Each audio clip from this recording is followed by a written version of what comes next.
സിനിമയിലായാലും രാഷ്ട്രീയത്തിലായാലും അതിൽ ഉള്ള താരങ്ങൾക്കായാലും രാഷ്ട്രീയ നേതാക്കൾക്കായാലും പിന്തുണ ഏറുന്നതും ആരാധകരേറുന്നതുമൊക്കെ ഹീറോയിസത്തിനാണ്.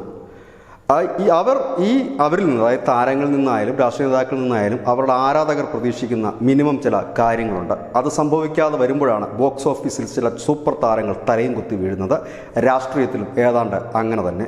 ഈ സൂപ്പർ താര ഇമേജ് ഉപയോഗിച്ച് രാഷ്ട്രീയത്തിൽ കടന്നുകൂടിയ സിനിമാ താരങ്ങളുമുണ്ട്. ഏറ്റവും ഒടുവിൽ നാം കേൾക്കുന്ന പേർ പവൻ കല്യാണിനാണ്. പറഞ്ഞു വരുന്നത് സിനിമയല്ല, രാഷ്ട്രീയമാണ്. നരേന്ദ്രമോദി എന്ന് പറയുന്ന നേതാവിൽ നിന്ന് നരേന്ദ്രമോദിയുടെ ആരാധകരായ കോടിക്കണക്കിന് പേർ പ്രതീക്ഷിക്കുന്ന ചില കാര്യങ്ങളുണ്ട്. ഒരു സൂപ്പർ ഹീറോ പരിവേഷമാണത്. ആ സൂപ്പർ ഹീറോ പരിവേഷത്തിനോടൊപ്പം തന്നെ ഹിന്ദുത്വം എന്ന ഒരു വലിയ അജണ്ട കൂടി അവരുടെ മനസ്സിലുണ്ട്. അതൊക്കെ ഇടയ്ക്ക് നഷ്ടപ്പെടുമ്പോഴോ കുറയുമ്പോഴോ ഇല്ലെങ്കിൽ രാഷ്ട്രീയത്തിൽ വലിയ കത്തിക്കയറലോ ഇല്ലാതെ വരുമ്പോഴാണ് രാഷ്ട്രീയത്തിൽ അല്പം മങ്ങൽ മോദിക്ക് ഉണ്ടായതായി തോന്നുന്നത്. ലോക നേതൃത്വ പദവിയിലേക്ക് അല്ലെങ്കിൽ ലോക നേതാക്കളുടെ പട്ടികയിലേക്ക് നരേന്ദ്രമോദി നടക്കുമ്പോൾ അദ്ദേഹത്തിൻ്റെ ആരാധകർക്ക് നിരാശയുണ്ടായിരുന്നു. അതായത് നമ്മുടെയൊക്കെ മോഹൻലാലൊക്കെ അവാർഡ് സിനിമകളിൽ അഭിനയിക്കുമ്പോൾ അദ്ദേഹത്തിന് അവാർഡ് കിട്ടുന്നു, ലോകം അംഗീകരിക്കുന്നു എങ്കിൽ പോലും അവരുടെ ആരാധകർക്ക് അല്പം നിരാശയാണ്. കാരണം അവരുടെ ആരാധകർക്ക് വേണ്ടത് മീശ പിരിക്കുകയും സംഘർഷവും അല്പം ഹ്യൂമർ സെൻസും ഒക്കെയുള്ള അവരുടെ ലാലേട്ടനെയാണ്. അതുപോലെ തന്നെയാണ് ഏതായാലും മൂന്നാം മോദി മന്ത്രിസഭ അധികാരത്തെത്തുമ്പോൾ മോദി വീണ്ടും പഴയ വേഷത്തിലേക്ക് തിരിച്ചു പോകുന്നു എന്ന് തന്നെയാണ് മനസ്സിലാക്കാൻ കഴിയുന്നത്. രാഷ്ട്രീയക്കാരൻ്റെ വേഷം വീണ്ടും അണിയുന്നു. നരേന്ദ്രമോദി എന്ന നേതാവിന് രാഷ്ട്രീയവും ഒപ്പം തന്നെ ഭരണവും ഒരുമിച്ച് കൊണ്ടുപോകാൻ കഴിയുന്ന ഒരു നേതാവാണ്. അങ്ങനെ എല്ലാ നേതാക്കൾക്കും കഴിയാറില്ല. അപൂർവം ചില നേതാക്കൾക്ക് മാത്രമേ അത്തരത്തിൽ കഴിയുമായിരുന്നുള്ളൂ. അത്തരത്തിൽ ഉള്ള ഒരു നേതാവായിരുന്നു ശ്രീമതി ഇന്ദിരാഗാന്ധി, ജയലളിത. അതുപോലെ തന്നെ ഉള്ള ഒരു വ്യക്തിത്വമാണ് ശ്രീ നരേന്ദ്രമോദിയുടേതും. അതായത് പാർട്ടിയെയും ഒപ്പം തന്നെ ഭരണത്തെയും ഒരുപോലെ നയിക്കാനും കൊണ്ടുപോകാനും അദ്ദേഹത്തിന് കഴിയുമായിരുന്നു, ഇല്ലെങ്കിൽ കഴിഞ്ഞിരുന്നു. എന്നാൽ ഇടക്കാലത്ത് അതിനല്പം കുറവ് സംഭവിച്ചത് തെരഞ്ഞെടുപ്പിലും പ്രതിഫലിക്കുകയുണ്ടായി. ഏതായാലും വീണ്ടും നരേന്ദ്രമോദി ആ ഊർജ്ജസ്വലനായ രാഷ്ട്രീയക്കാരനായി തിരിച്ചു വരുന്ന കാഴ്ചയാണ് നമുക്ക് ലോക്സഭയിൽ കാണാൻ കഴിഞ്ഞത്. രാഹുൽ ഗാന്ധിക്ക് അക്കമിട്ട് മറുപടി നൽകുന്നതിൽ മാത്രമല്ല, സ്വതസിദ്ധമായ തൻ്റെ ആ നർമ്മരസത്തിൽ ചാലിച്ച മറുപടി നൽകാനും അദ്ദേഹം മടിച്ചില്ല.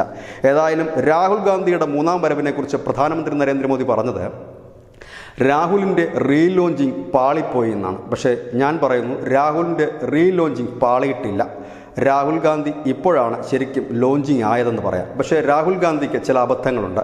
കാരണം രാഹുൽ ഗാന്ധിക്കായാലും കോൺഗ്രസ്സിനായാലും ഈ പഴയ കാര്യങ്ങൾ പറഞ്ഞു വന്നാൽ ഒരുപാട് പറയാനുണ്ടാകും. ഇല്ലെങ്കിൽ അവരുടെ മുകളിലാണ് എല്ലാ കുറ്റങ്ങളും ഈ രാജ്യത്ത് സംഭവിച്ചിരിക്കുന്നത്. ഏറെ പ്രത്യേകിച്ച് മണിപ്പൂർ പോലുള്ള വിഷയങ്ങൾ ഉന്നയിക്കുമ്പോൾ രാഹുൽ ഗാന്ധി ആലോചിക്കേണ്ടതായ ഒരു കാര്യമുണ്ട്. 60 വർഷക്കാലം ഈ രാജ്യം ഭരിച്ച തങ്ങളുടെ സർക്കാർ, തൻ്റെ അമ്മൂമ്മയുടെ അച്ഛൻ്റെ സർക്കാരുകൾ അവിടെ എന്തു ചെയ്തു? 11 തവണയാണ് വടക്കിഴക്ക് സംസ്ഥാനങ്ങളിൽ പ്രത്യേകിച്ച് മണിപ്പൂരിലെ ഭരണം രാഷ്ട്രപതി ഭരണത്തിന് വഴിമാറിക്കൊടുത്തത്. ഇതൊക്കെ മറന്നുകൊണ്ട് മണിപ്പൂർ എന്ന് പറയുമ്പോൾ നരേന്ദ്രമോദിയെ കണക്ക് പ്രതിഭാശാലിയായ തന്ത്രജ്ഞനായ ഒരു രാഷ്ട്രീയക്കാരൻ മറുപടി പറയുക സ്വാഭാവികം മാത്രമാണ്. അദ്ദേഹം എടുത്തിട്ടതും ആ വിഷയം തന്നെ ആയിരുന്നു. ഒപ്പം തന്നെ ഈ ഭരണഘടന ഉയർത്തിപ്പിടിക്കുമ്പോൾ ഒരു കാര്യം കൂടി രാഹുൽ ഗാന്ധി മറന്നുപോയി. ഭരണഘടന ഉയർത്തിപ്പിടിക്കുമ്പോൾ സ്വാഭാവികമായി ഭരണഘടന തന്നെ സസ്പെൻഡ് ചെയ്ത അടിയന്തരാവസ്ഥക്കാലം ഓർക്കണമായിരുന്നു. ഒപ്പം തന്നെ ഈ ഭരണഘടന 74 തവണ മാറ്റിമറിച്ച സംഭവം ഓർക്കണമായിരുന്നു. ഇതെല്ലാം മറന്നുകൊണ്ട് മുൻപോട്ട് പോയതാണ് രാഹുലിൻ്റെ ആ ലോഞ്ചിങ്ങിൻ്റെ തിളക്കത്തിന് കുറവ് സംഭവിച്ചത്. അതായത് ഇനി പ്രതിപക്ഷത്തിന് ഭരണപക്ഷത്തെ അറ്റാക്ക് ചെയ്യണമെങ്കിൽ ഒരേ ഒരു മാർഗ്ഗമേ ഉള്ളൂ. അതായത് കറണ്ട് ഇഷ്യൂ എന്താണോ അത് ആയിരിക്കണം സഭയിൽ ഉന്നയിക്കേണ്ടത്. അതല്ലാതെ മണിപ്പൂർ എന്ന് പറയുന്ന ഒരു സീരിയൽ പോലെ നീണ്ടു നിവർന്ന് പതിറ്റാണ്ടുകളായി കിടക്കുന്ന ഒരു വിഷയം കുത്തിപ്പൊക്കിക്കൊണ്ട് വന്നാൽ പഴയ കാലത്ത് ഈ കോൺഗ്രസ് ചെയ്ത എല്ലാ കാര്യങ്ങളും പുറത്തു വരും. ഏതായാലും നമ്മളുടെ അറിവ് ശരിയാണെങ്കിൽ അടുത്ത 6 മാസത്തിനുള്ളിൽ കോൺഗ്രസിനെ തകർക്കാനുള്ള ഒരു വലിയ ബോംബ് അണിയറയിൽ ഒരുങ്ങുന്നുണ്ട് എന്നുള്ളതാണ് യാഥാർത്ഥ്യം. ഏതായാലും അതവിടെ നിൽക്കട്ടെ. രാഹുൽ ഗാന്ധി കസറി ഇല്ലെങ്കിൽ തിളങ്ങി എന്നൊക്കെ മലയാള മാധ്യമങ്ങൾ വാനോളം പുകഴ്ത്തുന്നുണ്ട്. എന്തറിഞ്ഞിട്ടാണ് എന്നറിയില്ല. ലോക്സഭയിൽ ഒച്ച വെച്ച് കുറേ ഡയലോഗ് അടിക്കുന്നതോ ഇല്ലെങ്കിൽ ഭരണഘടന ഉയർത്തിപ്പിടിക്കുന്നതോ വലിയ ഹീറോയിസമാണെന്ന് തോന്നുന്നില്ല. കാരണം അങ്ങനെയെങ്കിൽ ഇന്നലെ അനുരാഗ് താക്കൂർ എന്ന് പറയുന്ന BJPയുടെ 7ാം നിരയിലോ 8ാം നിരയിലോ നിൽക്കുന്ന ഒരു നേതാവ് ചോദിച്ച ചോദ്യത്തിന് മുമ്പിൽ രാഹുൽ ഗാന്ധി ചൂളിപ്പോയി. ആ നേതാവ് ചോദിച്ചത് ഇത്ര മാത്രമാണ്: താങ്കൾ ഉയർത്തിപ്പിടിക്കുന്ന ഭരണഘടനയിൽ എത്ര പേജുകളുണ്ടെന്നെങ്കിലും താങ്കൾക്ക് അറിയാമോ എന്ന്. ഇത്രയേ ഉള്ളൂ രാഹുൽ ഗാന്ധി. ഏതായാലും രാഹുൽ ഗാന്ധി പഴയ രാഹുൽ ഗാന്ധിയല്ല, പ്രതിപക്ഷം പഴയ പ്രതിപക്ഷമല്ല, ശക്തമായ പ്രതിപക്ഷമാണ്. അങ്ങനെ ശക്തമായ പ്രതിപക്ഷം ഉണ്ടാകുമ്പോഴേ ഭരണപക്ഷത്തിനും ഒരു ഉണർവ് ഉണ്ടാവുകയുള്ളൂ. ഏതായാലും രാഹുൽ ഗാന്ധി കഴിഞ്ഞ 5 കൊല്ലം സഭയിൽ തന്നെ ഉണ്ടായിരുന്നില്ല. അദ്ദേഹം പല വിദേശ രാജ്യങ്ങളിൽ പര്യടനത്തിനായിരുന്നെങ്കിൽ ഇപ്പോൾ സഭയിൽ സജീവമാണ് എന്ന് മാത്രമല്ല ആവശ്യമുള്ളിടത്തും ഇല്ലാത്തിടത്തുമൊക്കെ കയറി അഭിപ്രായം പറയുന്നുണ്ട്. അതുകൊണ്ട് തന്നെ ആയിരിക്കണം പ്രധാനമന്ത്രി പറഞ്ഞത് അല്പബുദ്ധി എന്ന് പറയുന്നത്. അതിന് പ്രധാനപ്പെട്ട കാരണം അദ്ദേഹം പറയുന്ന പല കാര്യങ്ങളും അദ്ദേഹത്തിനും അദ്ദേഹത്തിൻ്റെ പാർട്ടിക്കും ഇല്ലെങ്കിൽ അദ്ദേഹത്തിൻ്റെ മുന്നണിക്ക് തന്നെ തിരിച്ചടിയായി മാറുന്ന കാഴ്ചയാണ് കാണാൻ കഴിയുന്നത്. ഏതായാലും രാഹുൽ ഗാന്ധിയുടെ കൂടെ ഉള്ളവർ അത്ര നിസ്സാരക്കാരല്ല. മല്ലികാർജ്ജുന ഖാർഗെയെ പോലെ പരിണതപ്രജ്ഞരായ വലിയ സീനിയർ നേതാക്കന്മാരുണ്ട്, കെ സി വേണുഗോപാൽ, അവരൊക്കെ അദ്ദേഹത്തിന് കുറച്ച് രാഷ്ട്രീയം പഠിപ്പിച്ചു കൊടുക്കുന്നത് നന്നായിരിക്കും. കാരണം മോദിയോടാണ് ഏറ്റുമുട്ടേണ്ടത്. ഏതായാലും ഇങ്ങനെ ഒരു കാലഘട്ടം നല്ലത് തന്നെയാണ്. കാരണം ശക്തമായ ഒരു പ്രതിപക്ഷവും ശക്തമായ റോളിലേക്ക് രാഹുൽ ഗാന്ധി വരിക തന്നെ വേണം. കാരണം എപ്പോഴും എതിരാളി ഉണ്ടെങ്കിൽ മാത്രമേ ആ ഭരിക്കുന്നവർക്കും ഇല്ലെങ്കിൽ ഹീറോയ്ക്കും ഒരു ഹീറോ പരിവേഷം കിട്ടൂ, ഇല്ലെങ്കിൽ ഹീറോയ്ക്ക് പരിവേഷം ഉണ്ടായില്ല. അതാണ് കഴിഞ്ഞ 5 കൊല്ലവും സംഭവിച്ചത്. കാരണം എതിരാളികളില്ലായിരുന്നു മോദിക്ക്. പക്ഷേ ഇപ്പോൾ എതിരാളി ഉണ്ടെന്ന് പറയുന്നില്ല. പക്ഷേ ഇപ്പോൾ ഉള്ള എതിരാളി പഴയതിനേക്കാൾ കുറച്ചുകൂടി കരുത്തനാണ്.